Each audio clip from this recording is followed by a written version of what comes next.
آج اپوزیشن کے جلسے میں باقاعدہ طور پہ الٹیمیٹم دیا گیا 48 گھنٹوں کا اداروں کو.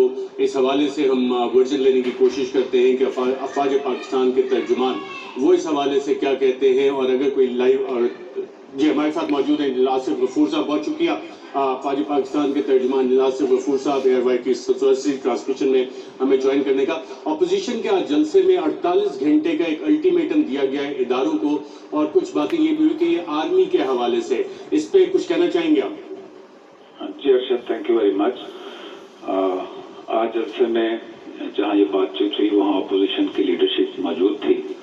فضل الرحمان صاحب خود بھی موجود تھے. بہت سیزن سیاستدان ہیں، جو بات کہتے ہیں وہ انہیں معلوم ہوتا ہے کہ وہ کیا کہہ رہے ہیں. پہلی بات تو ان سے یہ پوچھنے کی ہے کہ وہ کس ادارے کی بات کر رہے ہیں.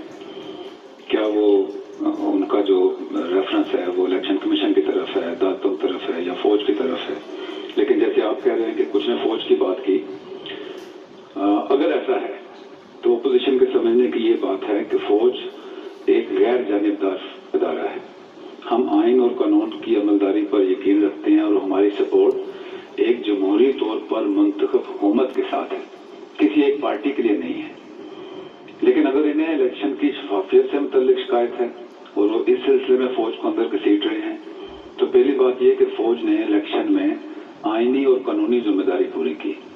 پھر بھی اگر انہیں کوئی شکایت ہے تو اس سلسلے میں 1 سال کا عرصہ گزر گیا ہے. اس کے باوجود ان کا یہ آئینی حق ہے کہ وہ اپنے تحفظات متعلقہ اداروں کے پاس لے کر جائیں. سڑکوں پر آ کر صرف الزام تراشی سے مسئلے حل نہیں ہوتے، تو ان کے پاس یہ آپشن ہے کہ وہ اس اپنے آئینی حق کو استعمال کریں اور جو بھی الزامات ہیں وہاں لے کے جائیں، بجائے اس کے کہ اس طریقے سے فوج کے اوپر الزام تراشی کریں. جنرل آصف غفور صاحب، اس وقت جو بارڈرز کی سچویشن ہے، خاص طور پہ اگر ایسٹرن بارڈر کو دیکھا جائے، ویسٹرن بارڈر کو دیکھا جائے، لائن آف کنٹرول پہ دیکھا جائے، تو ایسے حالات میں یہ جو سچویشن ڈیولپ ہو رہی ہے، کیا یہ کوئی اچھے علامات ہیں، اچھی سچویشن ہے؟ یہ بہت اچھا پوائنٹ آپ نے ارشد ریز کیا ہے. اس میں تھوڑا سا میں آپ کا جواب دوں گا کہ پاکستان نے پچھلے 20 سال میں خاص طور پہ ایک بہت مشکل وقت گزارا ہے. پاکستانی قوم نے، پاکستان کی افواج نے دہشت گردی کی اس افریب کا مقابلہ کیا ہے جس کا کوئی دوسرا ملک اور کوئی دوسری فوج مقابلہ نہیں کر سکی. ہم نے جانوں کی اور مال کی قربانی دے کر ملک میں امن و امان پیدا کیا ہے. نہ صرف یہ بلکہ 27 فروری کو جب انڈیا نے شرنگیزی کی، اس کا قوم کی دعاؤں سے، اللہ تعالیٰ کے کرم سے بہت منہ توڑ جواب دیا. اس وقت بھی لائن آف کنٹرول پر کشیدگی اور ہمارے جوان اور معصوم بے گناہ نہتے شہری شہید ہو رہے ہیں. نہ صرف یہ بلکہ مقبوضہ کشمیر میں بھی آپ دیکھیں کہ کیسے ظلم و ستم جاری ہے.